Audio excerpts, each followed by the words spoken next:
My vriende, ek gaan vra dat ons 'n oomblik sal sit en dan net ons harte sal stilmaak.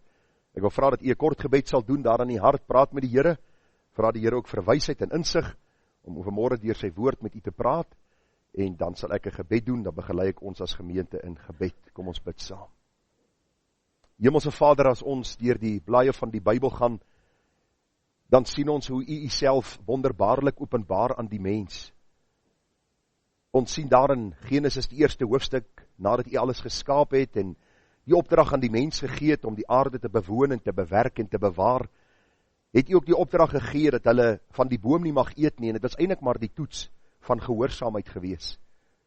Ongelukkig lees ons hoe die slang vir Eva mislei het en verlei het, en dat sy gesondig het en Adam saam met haar, en ons beleef vandag nog die gevolge van hierdie sonde. En ag dierbare Here, dankie dat ons ook in daardie selfde gedeelte waar sonde in hierdie wêreld ingekom het kan lees, dat toe die mens vir u weggekruip het, het u na hulle geroep, en hulle gesoek, en hulle beklee, Here, met daardie eerste diertjie wat geslag was op aarde, en u hulle met daardie vel beklee het, dat hulle naaktheid nie sigbaar sou wees nie. En Here, deur die geskiedenis leer ons dat u die een is wat soek en red, die wat verlore is. En ag dierbare Here, daarin verbly ons, daarin verheug ons, dat u ons nie aan ons eie ellende, en aan ons eie sonde en rebellie oorgelaat het nie, maar dat u aan die kruis gesterf het, sodat elkeen wat in u glo nie verlore mag gaan nie, maar die ewige lewe kan hê. Vader, baie dankie vir Christus Jesus, baie dankie vir hierdie volmaakte lam, wat aan die kruis hout op Golgotha uitgeroep het, dit is volbring. Dankie vir die Heilige Gees, wat kragtig getuig deur die blaaie van die Bybel, aangaande hierdie Here Jesus. En nou lees ons daar in Johannes 12 vers 32, as Christus verhoog word, dan trek hy mense na homself. Dis ons doel vanmôre, dat Christus verhoog word, en dat mense na Christus getrek sal word. Wat help dit, Here, en wat baat dit, sê die Bybel, as ons die hele wêreld win, maar aan ons siele skade ly, en wat sal ons gee as 'n losprys vir ons siele? Mense jaag na goud en silwer, en 'n beter lewe, en al die rykdom en die genietinge van die wêreld, wat eintlik maar net 'n damp is wat nou verskyn en môre verdwyn. Ons pleit, Here, dat mense opnuut ernstig sal raak, en ook in ons gemeente, en mense met wie ons deel in die week, dat hulle ernstig sal raak oor hulle ewige heil, en vir hulle die vraag sal self afvra, is dit wel met my siel? Want aan die einde van hierdie lewe, dit al wat gaan saak maak is, ken ek die Here Jesus Christus, en ken hy my? Daarom pleit ek, Here, dat u ook deur die waarheid van u woord vanmôre u self kragtig sal openbaar, en dat kosbare siele gered sal word, en dat u kinders geheilig sal word, en dat u naam bo alles verheerlik sal word. Gemeente, genade, barmhartigheid en vrede word vir die geskenk van God ons hemelse Vader, en ook van ons dierbare Here Jesus Christus, en dit word kragtig menigvuldig deur die werking van sy Gees, ook hier by ons. Amen. Nou vriende, vanmôre gaan ons nou sterk gereformeerd raak. Ons gaan vanmôre die 10 gebooie met u hanteer. Nie die samevatting van die wet van die Here soos ons van tyd tot tyd doen nie, maar vanmôre is dit nodig om bietjie te kyk na wat die Here vir ons in sy woord leer. U onthou mos wat ons gereeld hanteer, waar die Here met die Fariseërs en Sadduseërs praat, en hulle vra vir hom, wat is die groot gebod in die wet? En die Here sê, met die Here jou God lief hê, met jou hele hart, siel en verstand, en jou naaste soos jouself. En as ons kyk na hierdie groot gebod, vriende, gaan dit oor die 10 gebooie opgesom. Die eerste klomp gebooie gaan oor ons verhouding met God, en dan die ander gebooie gaan oor ons verhouding met ons naaste. Kom ons kyk wat gebeur hier. Onthou, die Here het sy volk Israel met 'n kragtige hand uit Egipte gelei. Ek het vir u gesê, ons is nie Israel nie, maar die waarheid van God se woord is op ons van toepassing, soos dit op Israel van toepassing was. En nou sê die Bybel vir ons, hulle kom by die berg Sinaï aan, en daar staan, toe het God al hierdie woorde gespreek en gesê, ek is die Here jou God, wat jou uit Egipte land, uit die slawehuis uitgelei het.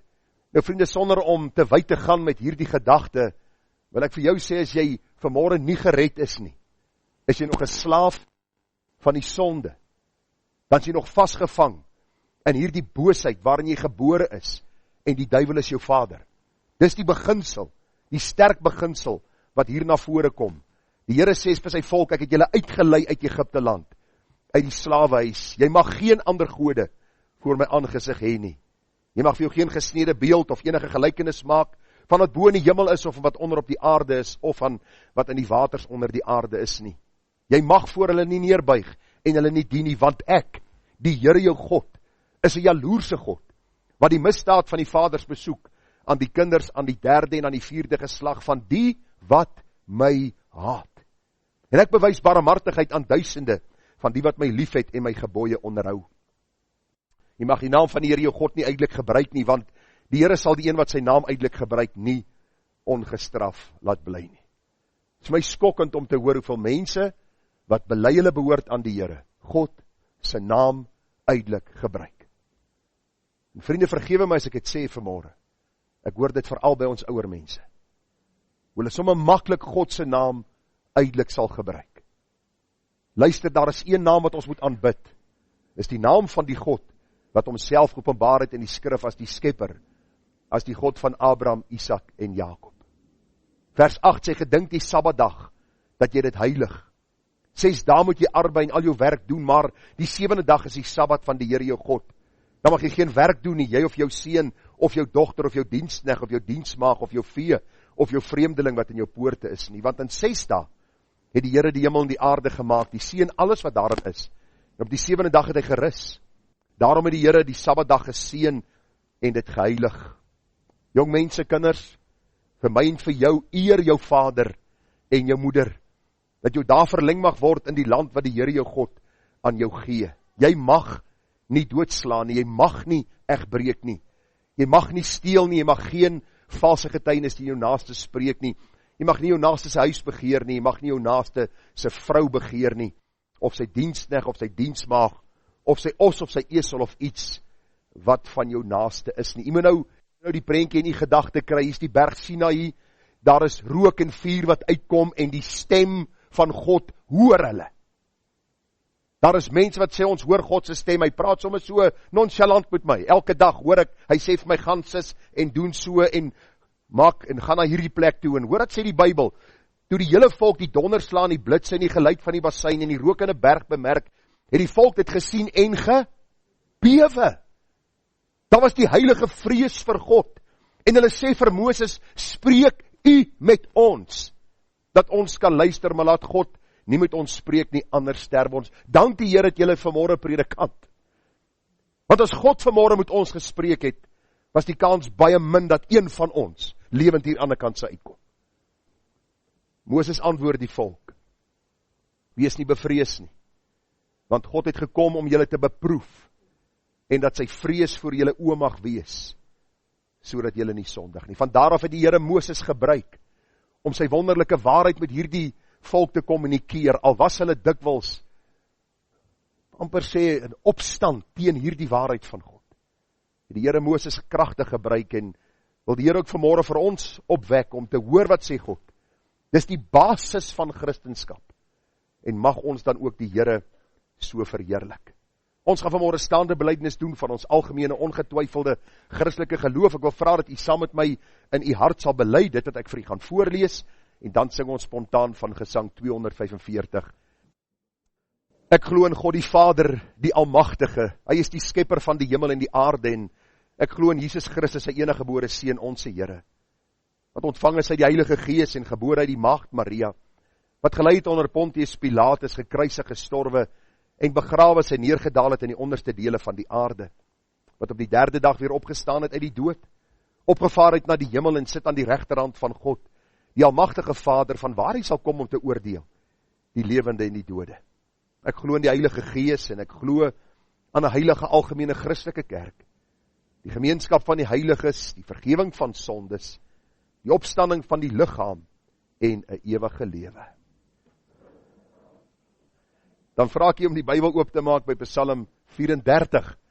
Nou, soos jy weet, is ons besig met die reeks boodskappe vanuit die boek Psalms, en dan die ander weke, die alternatiewe weke, is ons besig met die 53 belangrike verse vir die kind van die Here. Ons gaan volgende week bietjie stil staan by daardie gedeelte in Romeine 6, waar die Here sê, ons moet nie ons lede stel tot beskikking van die sonde, as werktuie van die ongeregtigheid nie, maar dat ons lede sal stel tot beskikking van die Here self. Nou, ek wil net weet wie laasweek sy vers gememoriseer het, wie gaan vir ons gou opsê? Wie mag klim op die berg van die Here? En wie mag staan in sy heilige plek? Hy wat rein van hande, suiwer van hart is, wat sy siel nie ophef tot nietigheid nie, en nie vals sweer nie, hy sal die seën van die Here wegdra. Mag ons genade vind om hierdie groot waarheid ook te verstaan. Vanmorgen dan Psalm 34. Nou, vriende, Psalm 34 is 'n baie besondere psalm. Vir u reeds gesê dat die boek Psalms die mees geleese boek onder kinders van die Here is, wêreldwyd. Kinders van die Here lees graag die boek Psalms, omdat hulle self kan sien in hierdie boek, en in besonder ook in die ervarings en wedervarings van hierdie skrywers. Nou, Psalm 34 gaan oor 'n sonde wat Dawid gedoen het. Maar u sal agterkom, hy maak nie veel melding van sy sonde nie, maar hy loof die Here en hy prys die Here vir sy goedheid en guns, wat ook vir hom vergifnis geskenk het. En ons gaan vanmôre 'n bietjie praat oor die gedagte van lewe voluit, maar pas op vir die slaggate. En ons gaan vanmôre 'n bietjie kyk na wat die Here vir ons wil kom leer. Nou, vriende, ek moet vir u sê, as jy so 'n klompie verse lees uit 'n Psalm, kan jy eintlik 'n reeks boodskappe bring. Dis verseker so, u kan maar die kommentare gaan lees. Daar is legio kommentare geskryf oor die Psalm bundel. Daar is soveel boeke geskryf, kommentare, preke. Dat is moeilik om een preek uit so gedeelte te neem, maar ek gaan poog, my beste poog om vir u die Psalm goed uit te lê en dan vir u te bring by die kerngedagte van hierdie Psalm. So kom ons val weg, dan lees ons Psalm 34, 'n Psalm van Dawid, toe hy hom kranksinnig gehou het voor Abimelech en die hom weggejaag het sodat hy heen gegaan het.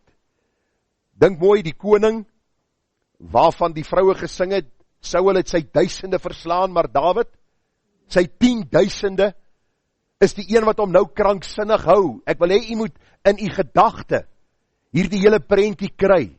En ons gaan bietjie nou meer lees daaroor uit 1 Samuel, maar u moet sien dat Dawid, alhoewel hy die man na die hart van God was en hierdie geweldige held was, ook somtyds 'n groot toneelspeler was en ook voete van klei gehad het.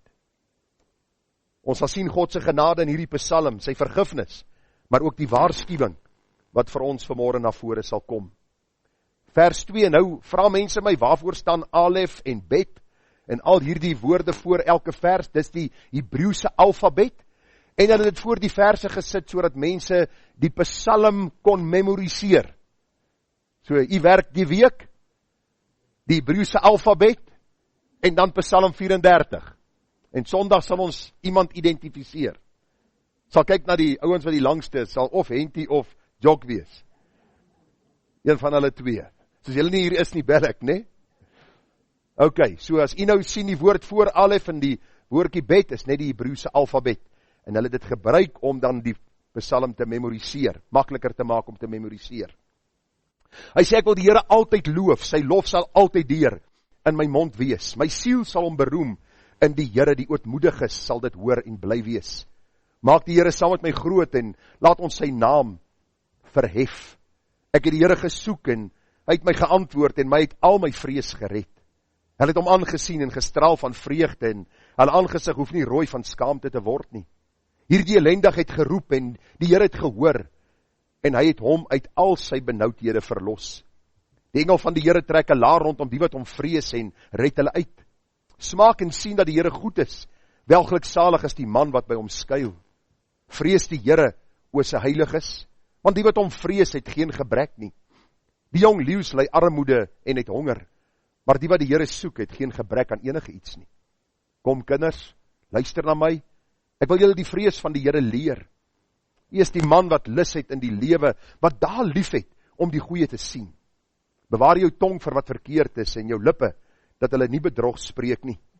Wyk af van wat verkeerd is en doen wat goed is. Soek die vrede en jaag dit na. Die oë van die Here is op die regverdiges en sy ore tot hulle hulp geroep.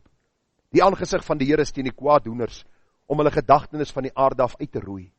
Hulle roep en die Here hoor en hy red hulle uit al hulle benoudhede. Die Here is naby die wat gebroken is van hart en hy verlos die wat verslaas van gees. Menigvuldig is die teëspoede van die regverdige, maar uit die almal red die Here hom. Hy bewaar al sy bene, nie een daarvan word gebreek nie. Die onheil maak die goddelose dood en die wat die regverdige haat, moet daarvoor boet. Die Here verlos die siel van sy knegte en almal wat by hom skuil, hoef nie te boet nie. Ons gaan net tot so ver saamlees uit God se wonderlike woord. Vriende, net so voetnootjie, hier sien ons ook vers 21 wat verwys na Jesus se dood aan die kruis. Nadat hy gesterf het, het hulle sy bene nie gebreek nie. Dis ook deel van die profetiese psalms. Ons gaan nie vanmôre stilstaan daarby nie, omdat ons al reeds in die verlede daarna verwys het. Vanmôre gaan ons met u praat vanuit vers 13 en 14.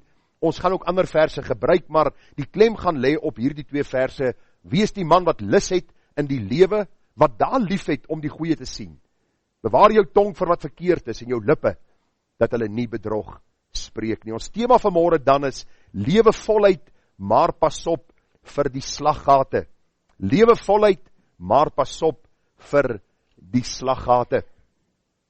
Nou vriende, week na week het ons as predikante, soos die Engelsman sê, 'n deadline, wat ons moet ontmoet. Weekliks is daar 5 oordenkings, en daar is 'n Sondagoggend boodskap, en ek kan nie 'n boodskap uitstuur en sê, verskoon my, ek sal volgende week die boodskap bring, wat ek hierdie week moes gebring het nie. 'n Mens pleit soms by die Here om vir jou wysheid te gee, en verstand te gee om die woord te verstaan. Daar is soveel gedagtes wat maal in jou kop, en dan vra jy vir die Here wysheid, dat jou gedagtes georden kan wees, sodat jy ook aan sy kudde die waarheid van die woord deur kan kommunikeer. En dis ook die geval van Psalm 34. In hierdie week, terwyl ek hierdie Psalm voorberei het, baie navorsingswerk gedoen, gelees, en gesien dat hier soveel gedagtes na vore kom, wat ek met u kan deel, maar ook vir die Here gevra vir wysheid om die klem te lê vanmôre op hierdie gedagte van lewe voluit, maar pas op vir die slaggate. Ek het daarin gedink, vriende, in die huisbesoeke wat jy doen, in die hospitaalbesoeke wat jy doen, mense by wie jy kuier, mense met wie jy telefonies praat, kom jy agter dat die meeste kinders van die Here, en hoor nou vanmôre asseblief, moet nie verkeerd aanhaal nie, ek sê nie almal nie, ek sê baie kinders van die Here, beleef geen vreugde en blydskap in hulle lewe nie. Dis asof die meeste 'n somber lewe leef, waar hulle dag vir dag 'n oorlewingsstryd voer, en daar is geen lewensvreugde, geen lewenskwaliteit, en dae gevul met opgewondenheid en vrede nie. Dis hartseer om te sien dat baie kinders van die Here so somber lewe leef, dat mense en wêreldlinge soms die aanmerking maak en die opmerking maak en sê, as dit is hoe 'n kind van die Here leef, dan weet ek nie of ek een wil wees nie, so asof hulle nou die hef van die hand het nie, maar die gedagte is, wêreldlinge kyk na ons, hulle sien hoe hanteer ons sekere sake, hoe leef ons, en of die blydskap van die Here werklik ons beskutting is. Vriende, baie min verstaan, en luister vanmôre, baie min kinders van die Here verstaan, dat om te eet en te drink, om te leef saam met die vrou van jou jeug, om kinders te hê, 'n werk te hê, gesondheid te hê, die woord van God te hê, 'n huis, 'n kar, vakansie te gaan hou, is gawes en geskenke uit die hand van God, wat ons kan geniet. Dis wat God ons gegee het. Ons is nie nou in die hemel nie, ons is nou op aarde. Ons kry seer, daar is hartseer, daar is pyn, maar vriende, soms vergeet ons van al die blydskap en die vreugde en dinge waaroor ons dankbaar kan wees.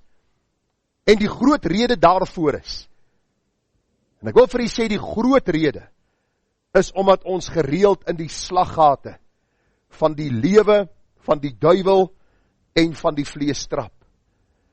U sien hier, die slaggate steel jou vreugde, dit hinder jou vooruitgang, dit beïnvloed jou lewenskwaliteit, dit kompliseer jou verhouding met God en jou medemens, en dit tap die lewensenergie uit jou uit. En daarom vanmôre is dit aan die een kant 'n bemoedigende psalm, aan die ander kant 'n vermaanende psalm, en ons gaan nou kyk na Psalm 34 en vir die Here vra vir wysheid, sodat ons kan sien dat Dawid sê, as jy lus het vir die lewe, is daar sekere dinge wat jy op moet let, sodat jy nie in hierdie slaggate trap en jou lewe verongeluk, en eindelik dat die lewenskwaliteit van jou lewe verminder nie.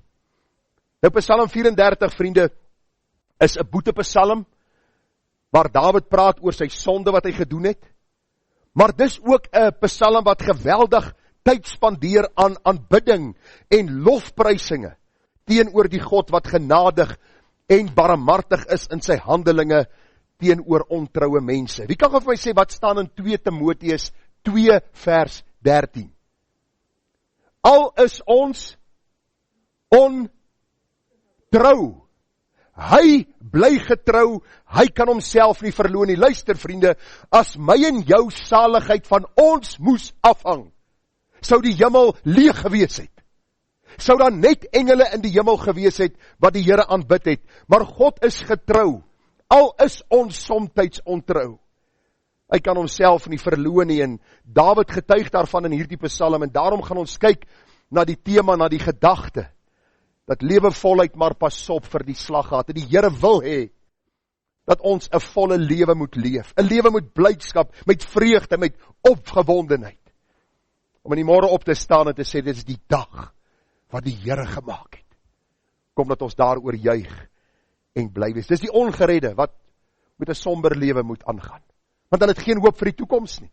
Die ongeredde lewe vir die hier en nou, die kind van God, lewe nou om God te verheerlik, maar ook met die oë gefestig op die heerlikheid wat vir ons voorlê. Nou vriende, Psalm 34 praat oor die gebeure wat plaasvind in 1 Samuel 21 vers 10. Kom ek lees gou vir u wat staan daar. 1 Samuel 21 vers 10, en Dawid het hom klaargemaak, en die dag van Saul af weggevlug, en by Agis, die koning van Gat, gekom. En nou vraag jy vir jouself die vraag af, maar hy het nou gelees van Abimelech, en nou is dit Agas, nou wie is dit nou eindelijk? Nou vriende, die titel, of die gedagte van Agis, of Abimelech sê eerder, is maar 'n titel wat die Filistyne gegee het aan hulle leiers, soos Farao, die titel was vir die leier in Egipte land. So Agis en Abimelech is een en dieselfde persoon, dis die leier gewees van die Filistyne. Die Bybel sê vir ons, maar die dienaar van Agis het hom gevra, is dit nie Dawid, die koning van die land nie? Het hy nie vir hom in die koordanse gesing nie, en gesê, Saul het sy duisende verslaan, maar Dawid sy 10.000? Hoor nou wat staan in vers 12. En Dawid het hierdie woorde ter harte geneem, en baie bevrees geword vir Agis, die koning van Gat. Daarom het hy hom voor hulle oë kranksinnig aangestel, en hom mal gehou onder hulle hand, en op die deure van die poorte gekrap, en sy speeksel in sy baard laat afloop. Ek wil hê as u die skrif lees wat daar staan. Hier is Dawid, hierdie krygsman, wat besig is om te krap met sy naels teen die poort, en die speeksel loop af by sy baard, en hy skree, en hy hou hom mal, en hy raak dinge kwyt, en die Bybel sê vir ons, daarop sê Agis aan sy dienaars, julle sien tog die man is kranksinnig. Hy sal definitief 'n rol by Hollywood gekry het, met hierdie toneelspel Dawid, want hy het so goed gegaan, hy het so goed gedoen, dat Agis sê, julle sien die man is kranksinnig, waarom bring julle hom na my toe? Het ek gebrek aan kranksinniges, dat julle hierdie een bring om sy kranksinnigheid by my uit te haal? Moet so een in my huis inkom? Ek wil hê, jy moet vanmôre sien dat Dawid 'n man was, soos ek en jy.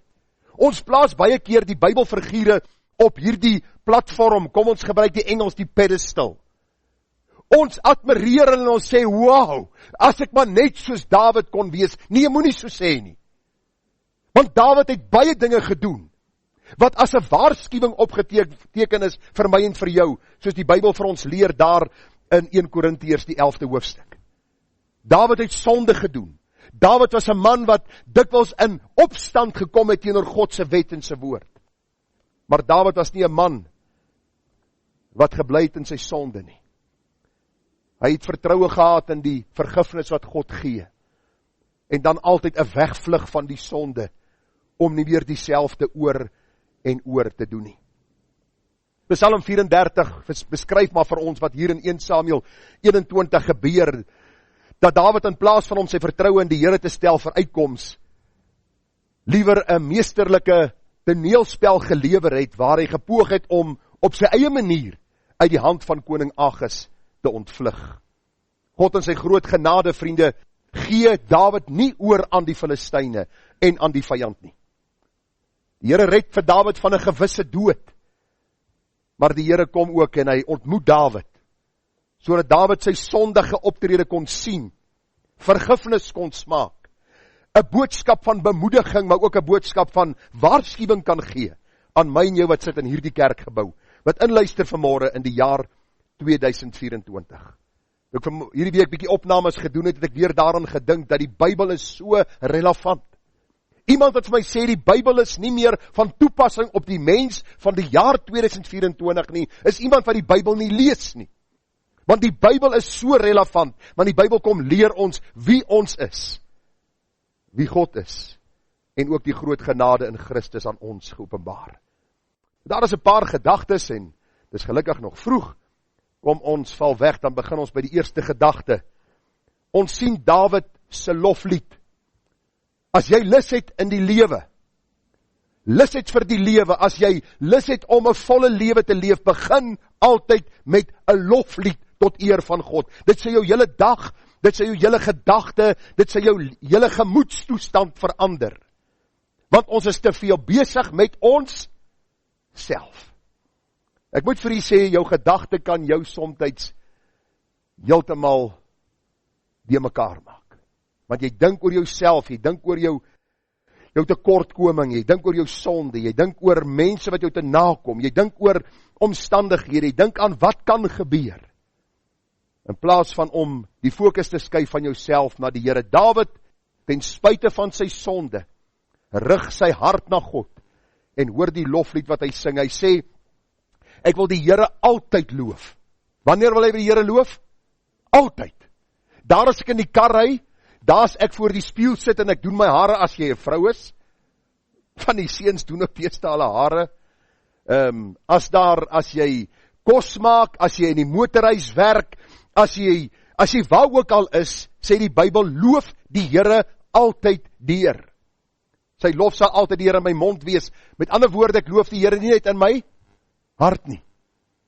Mense, hoor ook dat ek lof bring aan die Here.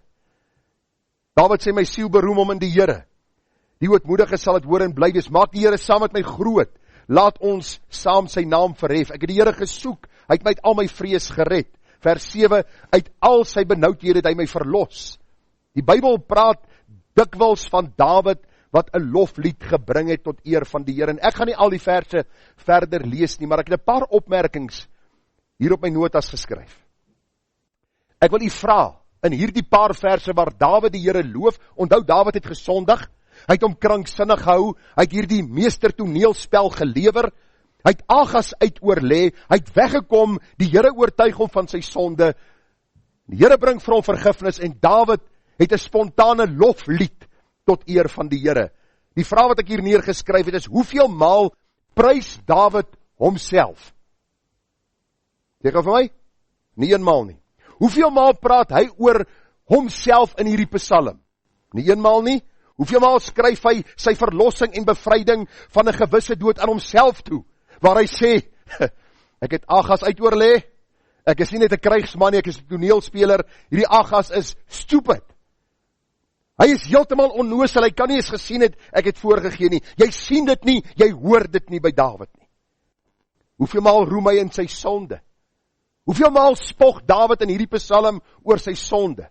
Oor sy agterbaksheid, oor sy misleiding? Hoeveel maal spog hy by die manne, dat hy Agas uitoorlê het? Nie eenmaal nie. Wat my getref het van hierdie psalm, is dat Dawid loof die Here. Hy eer die Here, erken dat dit die goedheid van die Here was, wat hom uit die kake van die dood gered het. Sy loflied, vriende, gaan gepaard met en oor na belydenis, in 'n soeke na vergifnis en herstel. U sien, Dawid kom by die regte plek uit. Dawid spog nie met sy sonde nie, maar hy besef sy sonde bring 'n skeidsmuur, soos die Bybel ons leer. En daar is een wat hierdie skeidsmuur kan afbreek. Ek wil jou vanmôre vra, vriende, die sonde wat jou vanmôre platdruk, wat maak jy daarmee? Probeer jy dit wegredeneer?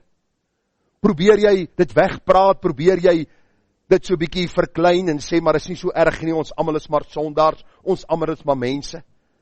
Ek wil jou vra, kom by die bron, en by die redder, en by die verlosser uit, die Here Jesus Christus. Ons sien gereeld in Dawid se psalms, waar hy met sonde worstel, en dan kom hy by 'n loflied uit, waar hy die Here eer as die een wat vergifnis gee. Onthou u Psalm 30, ons het al reeds hanteer, vers 5 sê, Psalm sing tot eer van die Here oor sy gunsgenote, en loof sy heilige gedenknaam, hoor gehou, want 'n oomblik is daar in sy toren, 'n lewe in sy goedgunstigheid, saans vernag die geween, maar smorgens is daar gejuig. Sê vir my, hoe lank hou die duiwel ons in hierdie greep van mismoedigheid oor ons sonde? Sê vir my. So lang tyd. En wanneer ons die Here moet loof, is dit so kort. Dis asof ons heeltyd poog om God te probeer beïndruk. Luister, hy weet ek en jy is sondaars. Daarom het hy sy seun gestuur om te sterf.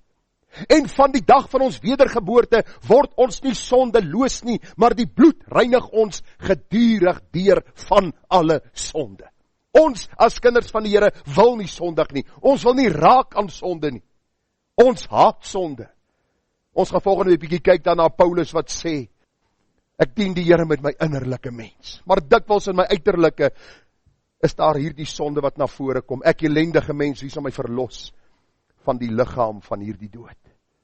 Psalm 32, Dawid se psalm, nadat hy gesondig het met Batseba, sê hy in vers 5 van Psalm 32, my sonde het ek u bekend gemaak, en my ongeregtigheid het ek nie bedek nie. Ek wil jou vanmôre sê, as jy moet sonde worstel, as jou siel vanmôre dor is, as jy vanmôre geen sin in hierdie lewe het nie, en jy leef elke dag klakkeloos vir hierdie wêreld en sy boosheid, en jy vra jouself die vraag af, waarheen is ek op pad? Dan wil ek vanmôre vir jou sê, hier is die antwoord. Kom by die Here uit. Ek bedek nie my sonde nie, ek druk dit nie toe nie, ek versmoor dit nie. Ek maak dit oop en bloot voor God. Want hy weet in elk geval daarvan. Die donker dieptes waarin jy gestrand was, het God van geweet. Dawid sê, ek het gesê, ek wil aan die Here my oortredinge bely, en u het die ongeregtigheid van my sonde vergewe. U is 'n skuilplek vir my, u bewaar my vir benoudheid.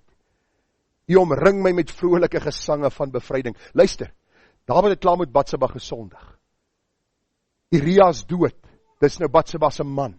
Dawid was verantwoordelik vir die dood van hierdie man. Die kind is dood. En Dawid sê, u omring my met vrolike gesange van bevryding. Luister, niks in hierdie lewe kan die vreugde bring wat God bring wanneer hy vergifnis skenk. Dawid begin, hy sê as jy lus het vir hierdie lewe, as jy lus het om te lewe, voluit te lewe, begin by 'n loflied wat pas by die naam van hierdie God, wat vergifnis skenk, wat genade gee, wat jou reinig van alle sonde. Vriende, ek het ook nodig om, wanneer ons sonde in ons lewe sien, die Here te vra, en dan ook te eer vir vergifnis, vir herstel, vir vernuwing, vir vrede, en vir blydskap wat hy bring. Ek wil by jou pleit, moenie een wees wat staan en almal beoordeel, terwyl jy as fariseer staan, en God se oordeel is oor jou nie. Besef waaruit die Here jou gered het. Besef dat die Here jou telke male kom red, uit jou dwaasheid, uit jou sonde, uit woorde, uit dade, en uit hierdie dinge wat ons doen, en eer hom, en sê, Here, om 'n lewe voluit te leef, begin by 'n loflied wat pas by u naam. Die tweede gedagte wat ons gaan kyk is die slaggate, wat Dawid ingetrap het, en in sonde geval het, wat hy ons waarsku, om nie in dieselfde slaggate te trap nie. En waar begin Dawid? Hy begin by die tong. Die tong. Dit was my so interessant toe Dawid begin en hy sê, bewaar jou tong. As jy lus het vir die lewe, as jy voluit wil lewe, as jy die beste van die lewe wil hê, en die beste van God se seëning in jou lewe, en die tyd geniet van jou vrou en jou kinders, en wat God jou gee op hierdie aarde, begin by jou tong, en pas op wat jy sê. Psalm 34 vers 13, wie is die man wat lus het in die lewe, wat daar lief het om die goeie te sien, bewaar jou tong vir wat verkeerd is, en jou lippe dat hulle nie bedrog spreek nie. Nou vriende, ek het daaraan gedink nou, hoekom sal Dawid dit in hierdie psalm sê? Ons lees nie veel van Dawid se woorde, wat hy geuiter het daar by Agis, toe homself mal gehou het nie, kranksinnig gehou het nie. Maar wat ek gesien het uit hierdie psalm, is dat Dawid in sy meesterlike vertoon en toneelspel, woorde moes geuiter het. En hierdie woorde was volgens hierdie psalm leenagtige woorde, woorde gevul met bedrog, En ek het daaraan gedink, nou, hoekom sal die Bybel net nie van ons opteken nie? Hoekom kan ons nie so bietjie insaai hê in Dawid se woorde by Agas nie? En toe herinner die Here my aan hierdie gedeelte in Johannes 20 vers 30, daar staan nog baie ander tekens het Jesus voor sy disippels gedoen, wat in hierdie boek nie beskrywe is nie, maar hierdie is beskrywe, dat julle kan glo, dat Jesus die Christus is die Seun van God, en dat julle deur te glo die lewe kan hê in sy naam. Wat ek vir u vanmôre wil sê is, elke liewe detail, van elke liewe gebeurtenis wat in die Bybel opgeteken word nie vir ons beskryf nie. Daar word vir ons 'n breë prentjie gegee, sodat ons 'n goeie verstaan kan kry van wat gebeur het en die uitkoms wat die Here gegee het. So ook in die geval van Dawid. Dawid moes woorde geuiter het, leenagtige woorde, woorde van bedrog, woorde gevul met sonde. En Dawid sê, het jy lus in die lewe, wil jy voluit lewe, wil jy 'n doelgerigte lewe lewe wat God welbehaaglik is? Kyk na jou woorde. Wees versigtig wat jy sê. Nou ek het so 'n bietjie gaan kyk na so 'n algemene definisie van die tong. Dis nou hierdie ding in jou mond, jy moet nou nie uitsteek vir my nie. Ek wil nie dit sien nie, want ons almal het ene. OK. Hulle sê, die tong is 'n wonderlike lid van die liggaam. Hulle sê, dit is 'n gespierde orgaan in jou mond, wat jou help om te kou. Jy kan nie kou as jy nie 'n tong het nie. En dikwels dink jy by jouself, wees my tong wil uit die pad kom as ek kou, want ek kou hom gereeld raak. Jy sien hoe kou hulle, ewe skielik stop hulle met die mond so, dan stuk ys op die tong. OK, help jou om te kou, help jou om te lek. Nou, ek en my vrou was laasweek so 'n bietjie weg gewees, en wat ons gedoen? Glo my, jy kan sien aan my gewig, een na die ander roomys gelek. Die wonderlike smaak wat jou tong gee, dat jy kan proe dit wat jy op die einde van die dag eet.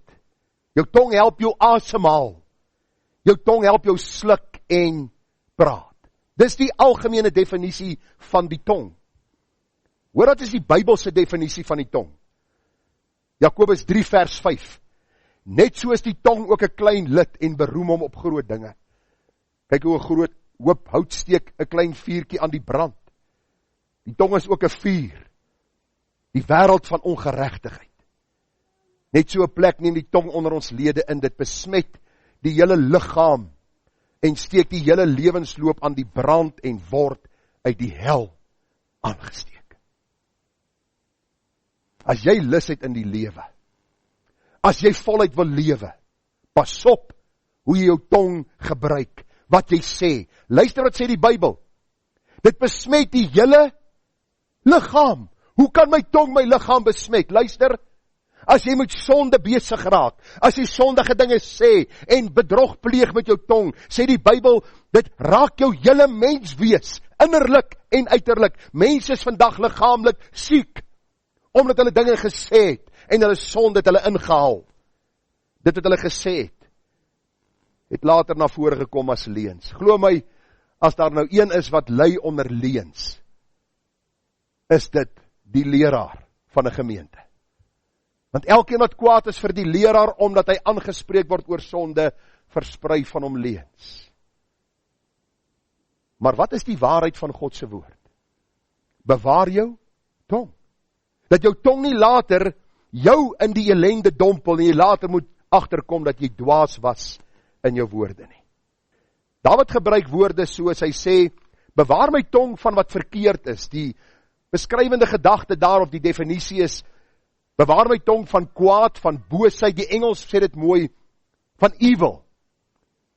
Nou, jy weet mos nou hoe werk hierdie gedagte van evil. Kinders wat hierdie flieks kyk, waar dit nou gaan oor hierdie monsters wat na vore kom, en dan sê hulle na die tyd, hierdie movie was evil. Ek wil hom nie kyk weer nie.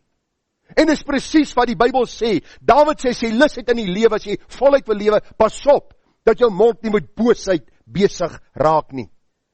Maar dan gebruik jy ook die woordjie bedrog. Dit gaan oor misleiding. Hy het Agas mislei. Hy het bedrog gepleeg, hy was vals. Gefyn, subtiel, verraad. Die hele gedagte, Dawid sê, as jy moeilikheid oor jou lewe wil bring, dan moet jy jou tong op die verkeerde manier gebruik. Alhoewel Dawid weggekom het met hierdie meesterlike toneelspel en die woorde wat hy geuiter het, vriende, moet ons as kinders van die Here waak dat ons nie ons lewe en ons liggaam beïnvloed deur sonde van die tong nie. Ons moet waak dat ons nie kompromie aangaan en later klink soos die wêreld in wat ons sê nie. Want die Here sê vir ons en hy waarsku ons in Matteus 12:36, maar ek sê vir julle dat van elke ydelle woord wat die mens praat, daarvan moet hulle rekenskap gee in die oordeelsdag. Want uit jou woorde sal jy geregverdig word. En uit jou woorde sal jy veroordeel word. Ek moet vir u sê, as jy ly onder ander se woorde, is die eerste reaksie in jou hart om in opstand te kom. Die Engelsman praat van retaliate. Daarom is dit so 'n bose kringloop, daarom bewaar en bewaak jou tong. Dan het jy nie nodig heeltyd om jou skouer te kyk en te wonder as jy in die volgende gesprek kom of jou leuns nie na vore gaan kom nie. Dawid sê jy lus in die lewe, wil jy voluit lewe. Bewaar jou tong van wat verkeerd is. Die tweede gedagte, hy sê, wyk af van wat verkeerd is en doen wat goed is. Wyk af van wat verkeerd is en doen wat goed is. Hy sê, wyk af van wat verkeerd is, Psalm 34:15, en doen wat goed is, soek die vrede en jaag dit na. Die Engels sê, depart from evil and do good. Nou as jy al gevlieg het, sal jy hoor daai mense wat oor daai intercom praat, jy kan mos nie hoor wat hulle sê nie. Depart. Dan weet jy, okay, dis nou jou vliegtuig wat moet depart, jy kan nie hoor wat hulle sê nie, maar jy hoor daarom depart, dan weet jy moet nou inklim in daai vliegtuig, en jy moet opstyg en jy moet gaan, na die plek wat jy dan ook as bestemming op jou kaartjie gestel het. So nou sê Dawid, kom weg van boosheid, en doen goed, en ek daarin gedink, vriende, dis die Bybelse beginsel nog altyd. Dis nog altyd die Bybelse opdrag, dit help nie, ons vlug heeltyd van die sonde, maar vervang dit nie met iets Bybels goeds, of geestelik nie. Ons veg so met die sonde, dat ons vergeet, ons moet ook onsself vul met iets anderste. Kom ek gaan vir u 'n Bybelse beginsel lees. Dawid is baie duidelik in hierdie Psalm. Hy het nie verder aangegaan met sy boosheid nie, hy het sy vertroue in die Here gestel. Hy het wegbeweeg van die verkeerde, en hy het hom na God geneig en gesê, Here, vergewe my ook, en Here, help my. Paulus kom in Kolossense 3 vers 5 en hy sê, maak dood. Dis wat hy sê.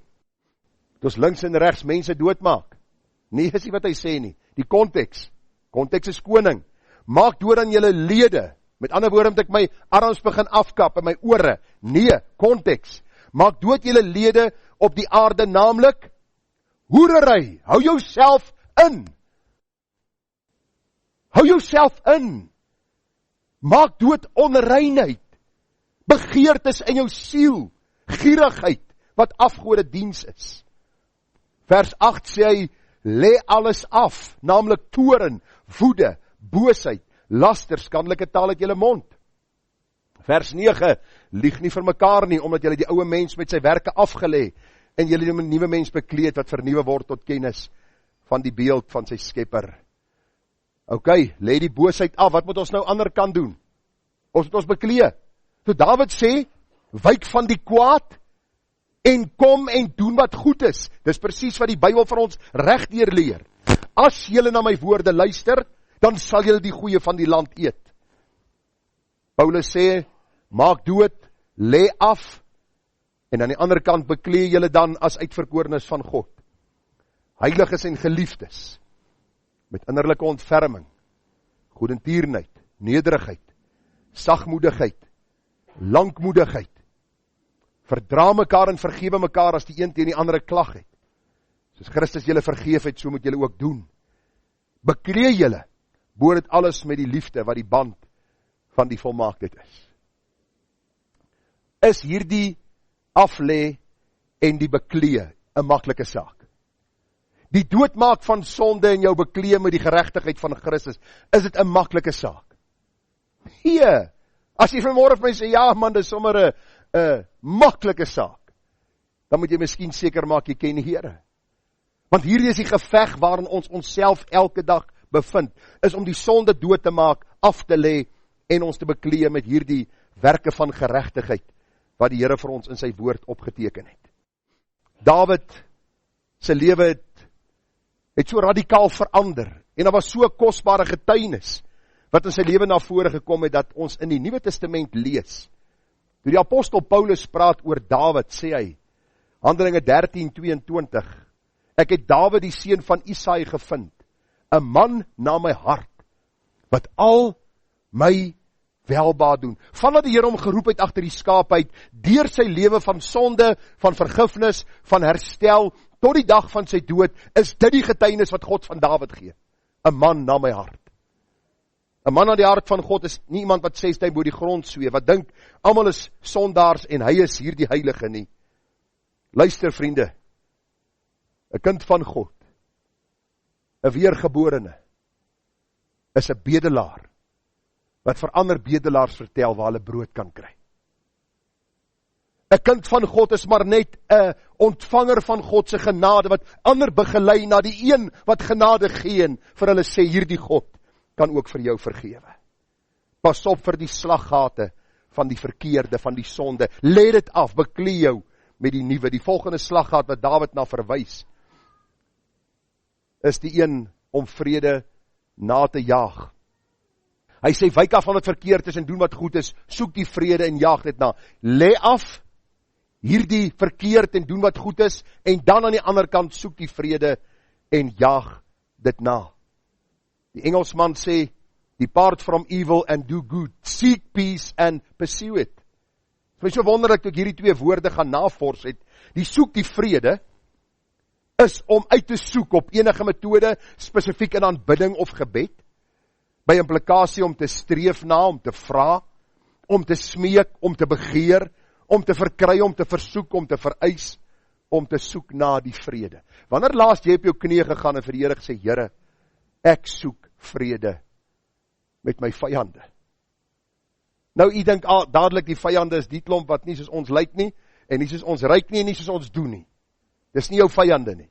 Luister, die wat die naaste aan my gekom het, in my lewe, het die hakskeen al die meeste teen my opgelig.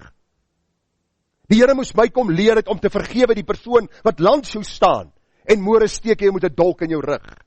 En dan versprei hy leuns, om homself of haarself te regverdig. Die Here moes my kom leer het, my kind, jaag die vrede na, want dis wat God vir jou in sy woord sê. Soek die vrede. Jaag dit na as om agterna te hardloop, om te jaag, om te volg na, te vervolg, te agtervolg.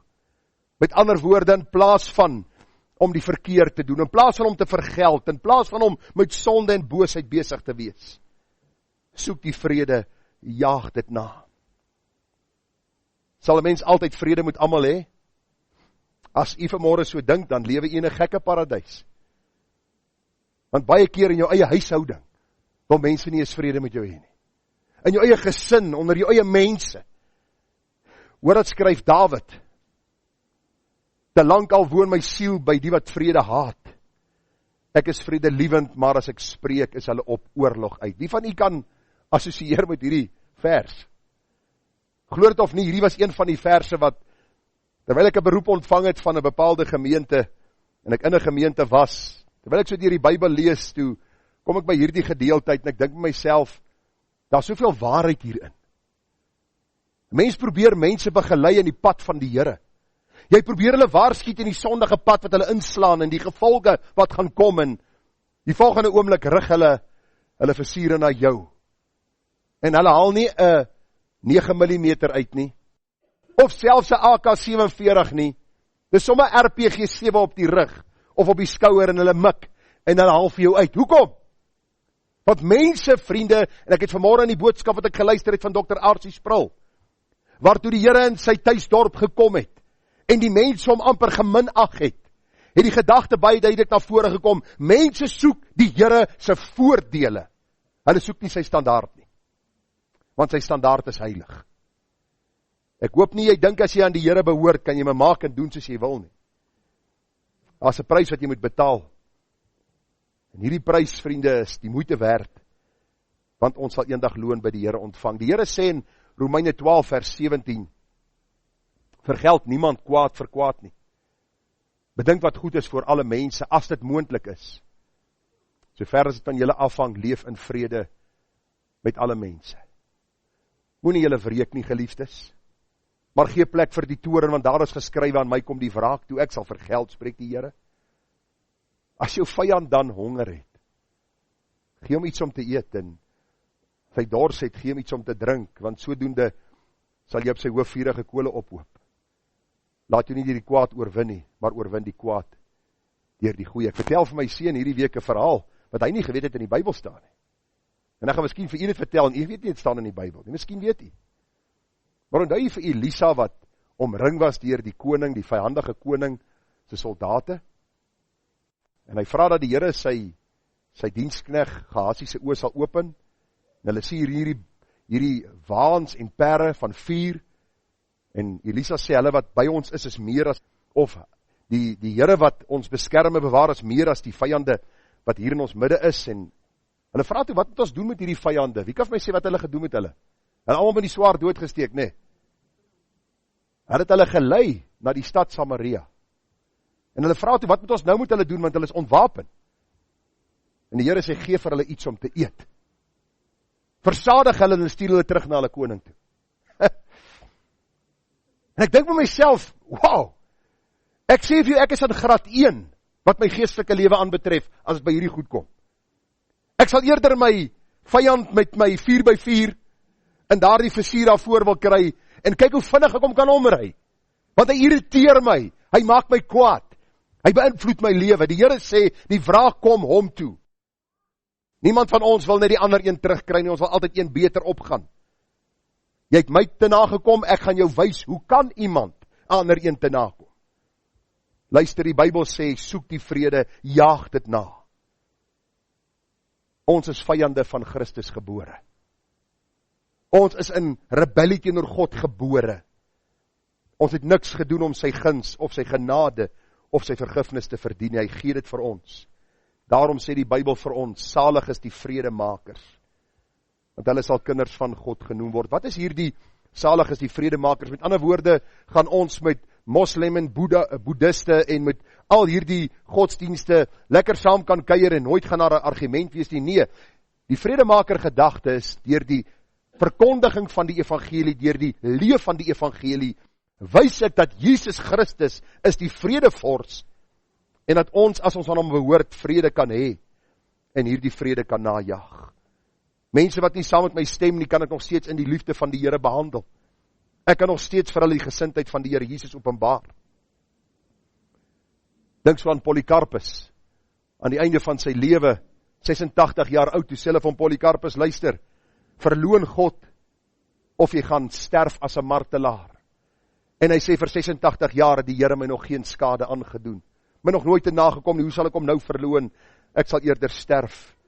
En die getuienis wat hy daardeur gelewer het, selfs sy vyande moet sien, dat daar iets anderste in hom is, en dit is die Here Jesus Christus. Al sou hulle sy lewe neem, het hy 'n gesindheid van die Here Jesus openbaar. 2 Korintiërs 13:11 verder, broeders, wees bly, word volmaak, laat julle vermaan, weens eensgesind, hou vrede, en die God van liefde en vrede sal met julle wees. Vrede moet hier in die gemeente een van die dinge wees wat kenmerkend is, omdat ons aan die vredevors behoort. Dan moet ons hier die boodskap van vrede, van vergifnis uitdra aan die wêreld, sodat hulle gered kan word. Die laaste versie, jaag die vrede na met almal en die heiligmaking, waarsonder niemand die Here sal sien nie. Jaag die vrede na met almal. Ek is by die laaste gedagte. Hou moed, is nie meer te lank nie. Vertrou die Here, want hy sien jou. As jy lus het in die lewe, as jy voluit wil lewe, as jy hierdie lewe wil aangryp en die beste daarvan maak, dan is dit nodig om die Here te vertrou, want hy sien jou.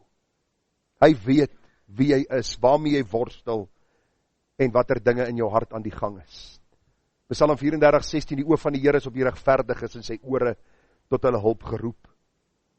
Ons lees net in die voorafgaande verse, vers 7 en vers 18 daarna weer, hierdie ellendigheid geroep. Dawid sê, die Here het hom gehoor en hy het hom uit al sy benoudhede verlos. Hulle roep die Here en die Here hoor en hy red hulle uit al hulle benoudhede. Vriende, die Here het ons nie lief solank ons nie verkeerd doen nie.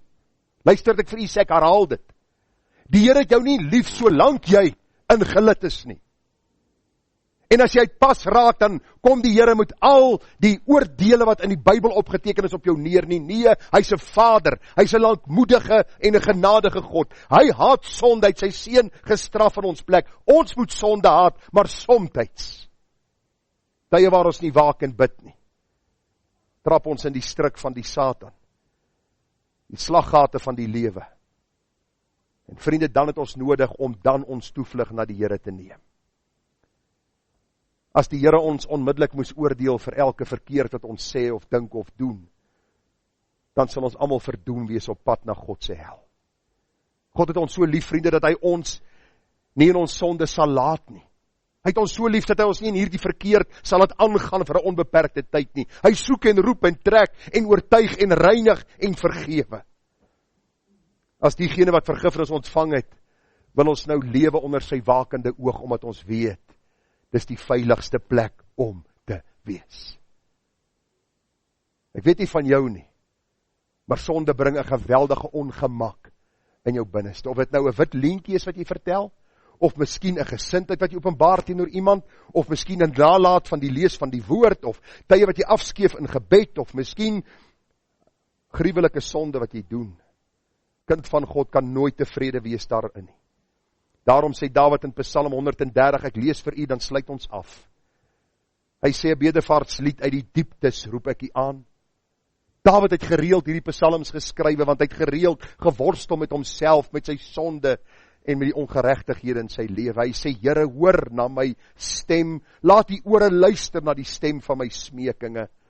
As u, Here, die ongeregtighede in gedagtenis hou, Here, wie sal bestaan? Voor jy die volgende een oordeel, en 'n vinger onder sy neus druk en vir hom sê, jy, wil ek jou vra, blyk by die Here dat hy vir jou sal leer, dat jy nodig het om te besef, as dit nie vir sy genade oor jou en my lewe was nie, sal daar niemand voor hom kon bestaan het nie. Dawid sê, maar by u is vergewing, dat u gevrees mag word. Ek wag op die Here, my siel wag, en ek hoop op sy woord. Dit is my so hartseer, dat mense vanmôre hier sit, en hulle hoor, daar is vergifnis by die Here, maar hulle gaan hier uitstap, en hulle gaan daai vergifnis nie omhels nie. Hulle gaan sê, soos daar die liedjie gesê van Frank Sinatra, I will do it my way. Ek sal dit my manier doen. Moenie my voorskryf nie. Ek luister nie na kerke nie. Ek sal op my eie manier salig word. Dan wil Dawid vanmôre jou kom vermaan, hy wil vir jou kom sê, daar is een wat vergifnis kan bring, is die Here, dat hy gevrees kan word. Vers 6, my siel wag op die Here, meer as wagters op die môre, wagters op die môre. Wag op die Here, o Israel, want by die Here is die goedertierenheid, en by hom is daar veel verlossing. Veel verlossing. Hy vergewe nie net eenmaal nie. Wedergeboorte is eenmalig, vergifnis is gedurig deur. En hy self sal Israel verlos van al sy ongeregtighede. Dis die boodskap van vanmôre, lewe voluit. Moenie elke dag so mistroostig opstaan, asof jy die laste van die lewe dra nie. Ja, as jy vanmôre opstaan en jy het 'n paar pyne, dank God jy leef nog. Want jy nie die pyne gevoel het nie, was jy dood. Okay, dank die Here daarvoor. Staan op, kyk die lewe in die oë en vra die Here vir genade om voluit te lewe. Dank die Here vir die man wat langs jou sit, hy's miskien nou al oud en verlip, maar dank God vir hom. Die vrou wat langs jou sit, die kinders wat jy het, die kar wat jy mee ry, die geld wat jy miskien in jou bank het, die feit dat jy aan 'n gemeente behoort, dat jy die woord in jou eie taal het, dat jy boodskappe kan luister, dat jy 'n vriend of 'n vriendin kan kontak wanneer die stryd vir jou te veel raak. Lewe voluit. As jy op vakansie gaan, moenie jouself martel omdat jy hierdie voorreg het en ander mense het dit nie. En jy kom by die huis na 3 weke en jou familie is vir jou kwaad. En hulle sê, pa, het jy die hele 3 weke gesalk. In plaas van om God te eer vir die voorreg wat hy ons gee. Ek wil jou vra, lewe voluit. Dis tog die boodskap wat Dawid kom gee het, maar pas op vir die slaggate. Pas op vir die dinge wat jou in my lewe kompliseer. Begin altyd met 'n loflied. Bewaar jou tong. Wyk af van wat verkeerd is. Moenie dink jy kan God en die duiwel saam dien nie. Dit sal nie werk nie. Jaag die vrede na, al kom mense jou te na. Soek die vrede, jaag dit na. En onthou, vertrou die Here, want hy sien jou. Jy gaan nie die Here nuwe inligting gee as jy bid nie. Vir die Here sê, Here, ek wil net vir u sê, ek het nou gister dit verkeerd gedoen. U weet nou nie daarvan nie. Ek wil net vir u 'n bietjie inligting gee oor dit. Moenie belaglik wees nie. Dis juist die vyand wat ons wil weghou van die Here, omdat sonde skaamte bring, maar by die Here is daar vergifnis. Nou vra ek myself elke keer die vraag, hoe sal ek hierdie Psalm afsluit? Ek is altyd lief om 'n vers of 'n gedeelte in die woord te gebruik om alles saam te vat. En gisterand, of eergisterand, toe ek nou dink aan hierdie Psalm, dis die woorde van Sagaria 3, so duidelik in my hart, en ek wil vanmôre dit met u deel as 'n slot. Van het huis toe, ek gaan nie veel daaroor sê nie, maar hoor hoe pragtig beskryf Sagaria, dit wat Dawid beleef het, Dawid se sonde, Dawid se loflied, Dawid se vergifnis, Dawid se waarskuwings oor die slaggate, en die lewe wat hy verder lewe. Hoor wat staan in Sagaria 3, vers 1 tot 4. Daarna het hy my Josja die hoofpriester laat sien, terwyl hy voor die engel van die Here staan, engel met 'n hoofletter voor Christus staan, en die Satan aan sy regterhand staan om hom aan te kla.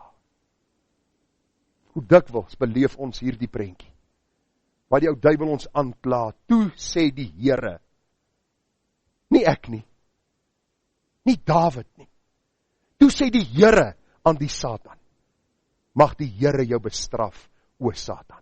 Ja, mag die Here, wat Jerusalem verkies het, jou bestraf.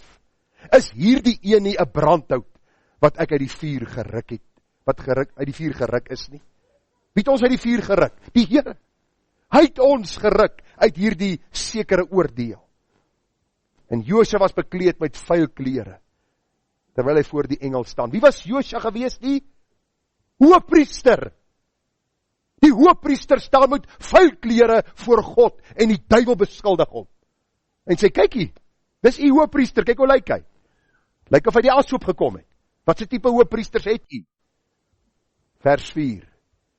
Daarop het hy aangehef en gesê aan die wat voor hom staan, neem die vuil klere van hom weg. Toe sê hy vir hom, kyk, ek het jou skuld van jou weggeneem, en ek beklee jou met feesklere. Ons roem nie vanmôre in onsself nie. Ons roem nie in ons vermoëns nie, ons roem nie in ons sonde nie. Ons loflied is vanmôre tot eer van die Here. Want hy het my vuil klere weggeneem. Hy het my met feesklere beklee, sodat ek 'n loflied tot eer van sy naam kan sing. En hierdie loflied sal aangaan tot in ewigheid. Want daar is niemand soos hy nie. Kom ons bid saam. Vader, help ons om hierdie groot waarheid te verstaan, en help ons om sonde te haat met alles in ons, maar dat ons ook, wanneer ons sondig, Here, dat ons sal vlug na die bron van lewe, die heilfontein. Mag ons die vreugde van vergifnis smaak. Beklee ons met feesklere en leer ons om u te dien met alles in ons. Dankie vir wie u is. Ons loof en ons prys u heilige naam.